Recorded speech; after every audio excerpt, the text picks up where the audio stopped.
Hello. Before I start, I just want to thank a subscriber. I don't know whether she wants me to give her name, so I won't. But she was very generous on the donations, and I just wanted to say that you know who you are, and I'm very touched. Thank you very much. That's the first thing.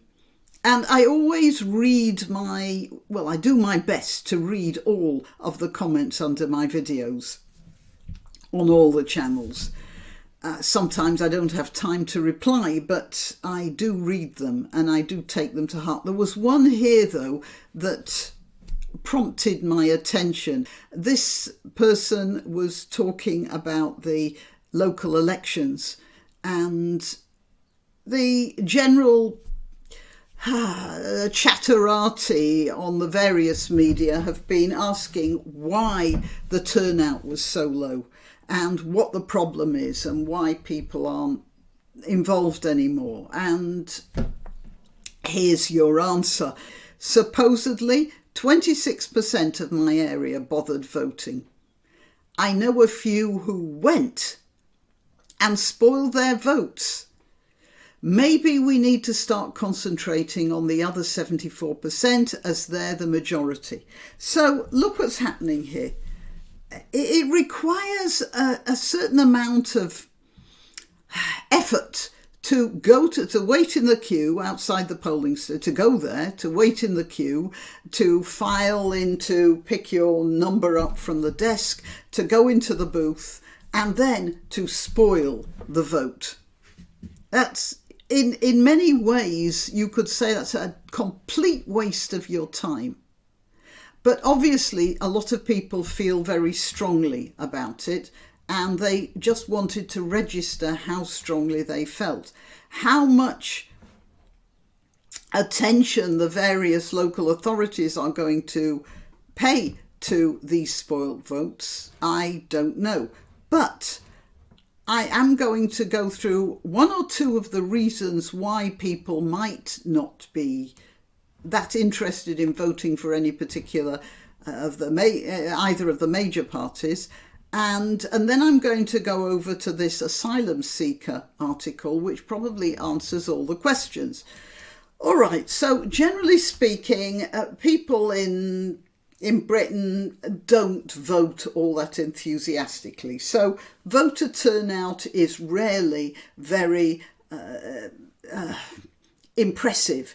And that's why the media and the establishment got such a shock when there were so many people voting for Brexit. They were really surprised at the high turnout. So that's an example of when people feel it really matters and they get out to vote, and it gives the political establishment a jolt. But on this occasion, the voter turnout was not only just generally low, it was just about molecular level on the bottom of the barrel. It was really bad. 26%. Anyway, and of the votes that were cast, the Conservatives lost some. The Labour Party tried to make as if, we did better than the Conservatives, so that means we're on our way back. But actually, they didn't do that well at all. They got they regained a couple of councils. But, considering the complete mess that the Conservatives seem to be in, the Labour Party should be doing wonderfully well.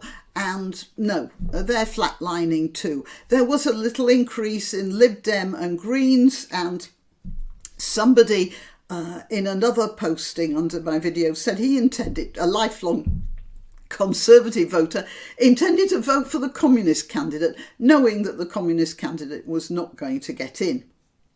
It was his way of protesting what was going on. So there's been a little bit of Lib Dem, Greens, a bit more, they're showing a bit more, obviously, protest votes. And for goodness sake, in Northern Ireland, Sinn Féin That's astonishing. I mean, Sinn Féin is hardly the party that's going to, that has stated their intentions of restoring a Southern Irish Catholic hegemony over Northern Ireland. It's hardly what the Protestants would really be interested in, you would think. But they have the idea that the Westminster government isn't on their side anymore.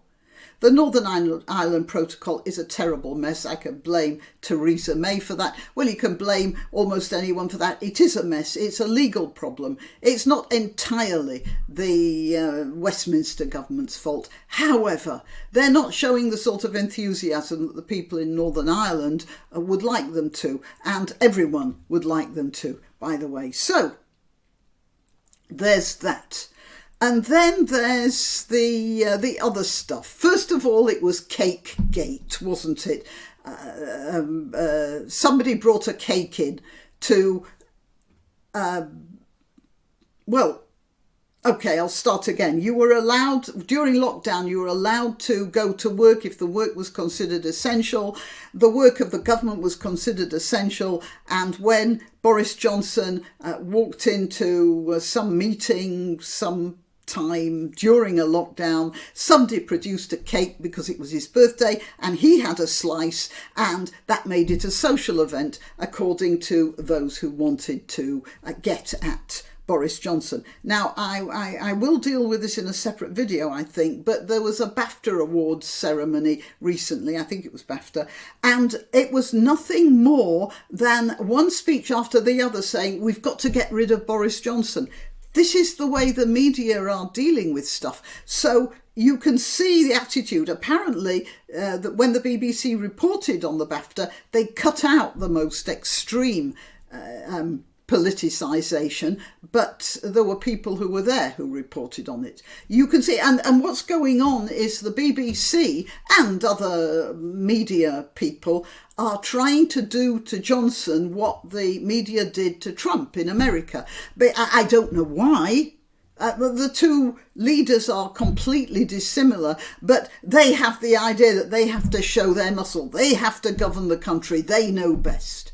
Right, I've gone off the subject there, haven't I? But what's going on is this Cake Gate was the way that the media were trying to get at Johnson, and they were punching that or banging that drum so much that when it was discovered that Keir Starmer, the leader of the Labour Party, attended basically an even more social event in Durham, that is, people were there who weren't supposed to be there, and they lied about it, and then there was curry and beer for the workers. Well, okay, you could make the case that when people have been working all day on various things, you've got to feed them, and ordering a curry is it's sort of reasonable. But the fact is, and I can't make out what the actual facts of this were because it's not being reported properly. The BBC, despite the fact that it has to report it, is not really going into the sort of details. I'm surprised that they didn't give the recipe for the cake in the Johnson business. But whatever, it was a social event in the end. There was a quiz, for goodness sake. So the BBC is reporting on the quiz and it's reporting on the curry, but it's not putting the two together. I hope this is making some sense to you. It doesn't actually make any sense, but the ordinary people who are sifting through this information have got the idea that the Labour Party was breaking the rules as much as the Conservatives, and they were basically ordinary people. I refer to myself in the same category, by the way. I'm not talking down at anyone. Somebody said I was talking down at the working classes. Rubbish. And I have to keep saying my family, and on my mother's side of the family, were extremely working class. They lived in the sort of I remember visiting relatives of my mother's, and they lived in those back-to-back houses that had toilets at the end of the street, because the only plumbing the houses had was a sort of I mean, they had turn-on sinks, but one or two of them actually still had pumps in the kitchen. That was the kitchen sink. That was the only place where there was a water supply. All right, so that's how things were in Britain right up to the 70s. They did knock a lot of those places down. They made mistakes doing that too. All right, I've gone off the subject again.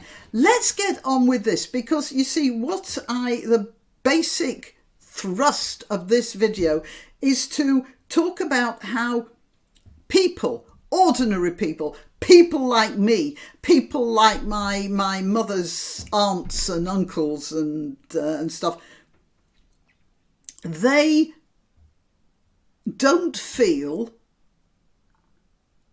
that the government is on their side anymore.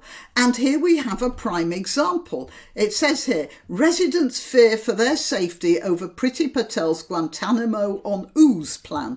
Villagers who face being outnumbered 2-1 by asylum seekers say they are still in the dark about Priti Patel's plans for a new processing centre they fear will destroy their community. Residents in Linton-on Ouse, which contains just 700 registered voters. All right, 700 registered voters means adults, and there will be children as well, of course, and there will be people there who aren't exactly full-time residents in one way or another. So let's say there are 1,000 people in Linton-on Ouse, one way or the other, have been stunned by plans to house more than 1,500 refugees at the former RAF airbase in the middle of the village. What do you think of that? Now, these refugees are people, generally speaking, from countries which are war-torn or in some sort of state of social chaos. It's well known that these refugees are mostly young men of military age. Now, the point is, even if there were a group of unemployed young men from, I don't know what, Newcastle or Hull or Liverpool or wherever, Glasgow, you know, a whole group of young men without jobs who are being taken away from some poor housing situation or gang violence somewhere, all crammed together in one facility, and there's no way of controlling them, not like the army where, you know, there are strict rules, and they're just shoved there. There is going to be trouble. They're going to form gangs. They're going to form associations. They're going to sort of walk around. I mean, they've got to walk around the place. Short of barbed wire and conning towers, you can't keep them bottled up. And if you do keep them bottled up, there's going to be revolts. There's going to be burnings and smashings. You can't do that, especially with young men.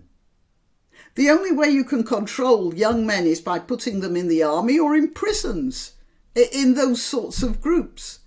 And of course, there will be people there who are not friends with each other from different sides of the political or religious divide. And they are going to outnumber the villagers in Linton-on Ouse. Okay, so these people also speak of their concern over the lack of facilities where there's only one shop and it sells newspapers. There's no police presence, you know, because what could the police do anyway? You'd have a couple of constables there if there were a police station. It's hardly a hotspot for crime, or at least it isn't now. And a failing sewage system. Yeah, well, that's the council's fault. Speaking to the Mail Online, residents also said it was the wrong place in the wrong plan in the wrong place. Oh, yes, but the whole thing is the wrong plan in the wrong place. I mean, you have all these here. They have a nice diagram here of the number of refugees turning up on our shores. Here we are. number of migrants crossing the channel on small boats. This is illegal migrants. I'm not talking about the legal ones. There are legal ones too, coming in on aeroplanes, going through passport control, going to the various visa authorities. There are those. But I'm talking about these people who chuck their mobile phones overboard so you can't track where they've been. People who throw their papers away so you don't know who they are. People who say they're refugees from Afghanistan when it's quite plainly obvious they're from Nigeria. Well, not Nigeria, I keep saying Nigeria. From Chad or Cameroon or whatever. Here we are. Look, this is 2019. That's the yellow line. This is 2020. Look what happened in 2021. And now we're only in May, and here it is, even higher than 2021. This is a flood. Now, part of the problem is, I understand Priti Patel tried to stop boats from picking these people up, and the various rescue organisations refused to obey her instructions because they said it's their job to save people stranded at sea. And yeah, I can see their point of view as well. You can't just leave people to drown. What the problem is, this is a time for the army. You take these people in, you take them on boats, you take them straight back to France. I don't know why they're not doing that. I suppose there must be some legal thing, but you've got... I am genuinely being given the idea that something is going on. I don't like to do conspiracy theory stuff, but it's happening in America with the floods of immigrants into the southern United States, and it's happened. It's happening all over Europe, and the one country that gets a lot of opprobrium for stopping this happening is Hungary. Oh, they're Nazis. There is something funny going on here. Now, I think part of it might be worries in Western countries about demographic collapse, but we will have to find some other way around it. It's not that the population needs replenishing. It's the sort of people who are coming in. They're not going to replenish the population. Men don't replenish the population, they replace it. It's women that replenish the population. They're the ones who have the children. So you're getting the Lib Dems, for instance, saying in April, the government's Guantanamo-on Ouse plan is sadly just a small part of the inhumane and dysfunctional plan. So that's the Lib Dems, and they wonder why they're not getting the votes so much. It's a model which has been shown to be expensive for the taxpayer and is very damaging for the mental health of asylum seekers. Yeah, I am sure. These asylum seekers are probably not mentally that healthy anyway. They have probably seen some awful things. But in any case, they're the ones who have managed to fight their way to the British Isles. They're probably not the nicest people in the world either. Not in general. It's shocking to see the stark difference between ministers' sentiments when it comes to the suffering of those fleeing Ukraine compared with those asylum seekers desperate enough to make the dangerous journey across the Channel. It is only the accident of birth which separates us from being in the shoes of these desperate people. No, he is completely wrong there. The situation in Ukraine is completely different. Because here these people are in Europe and they are being attacked by an enemy of Europe, what has become an enemy of Europe, and we're trying to find somewhere for millions of them.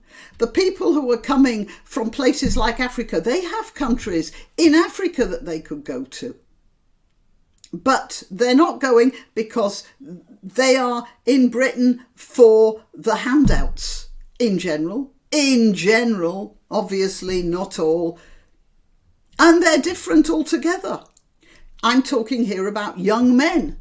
In Ukraine, it's women with babies and old people. No, and that's the Lib Dems. So they're not on our side either, these guys. And this is, again, one of the people in the village, not one of the Lib Dems over in York or wherever he is.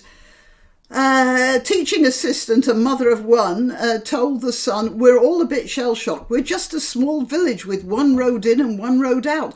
An extra 1,500 people roaming around is going to have an impact, whatever the Home Office say." And she is right.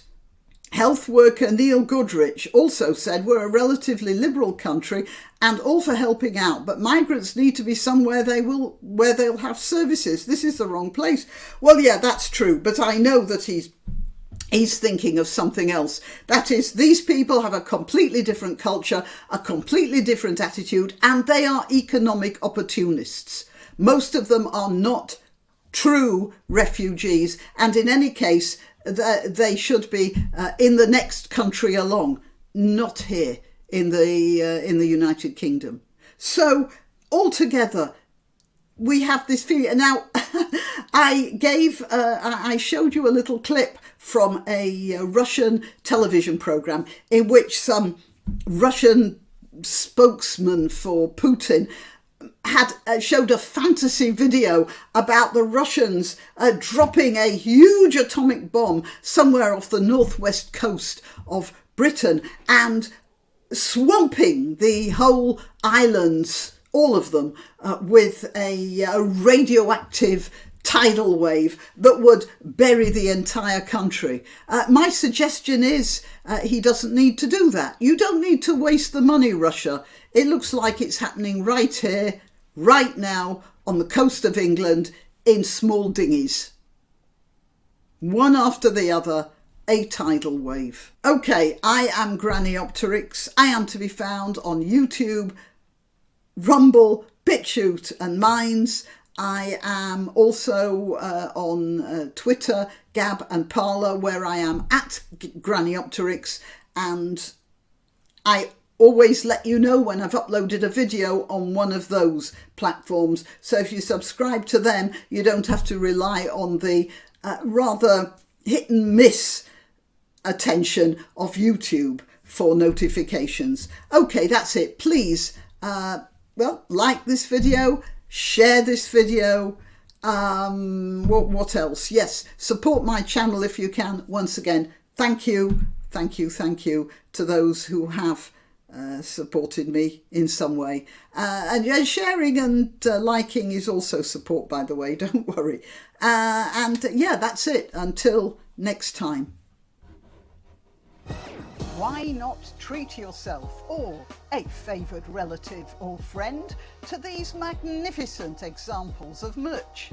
The mugs and t-shirts come in the Grannyopteryx design or Granbo with a firearm or the more deadly knitting needles. Go to www.grannyopteryx.com and whatever platform you're watching this on, please click like, subscribe and share.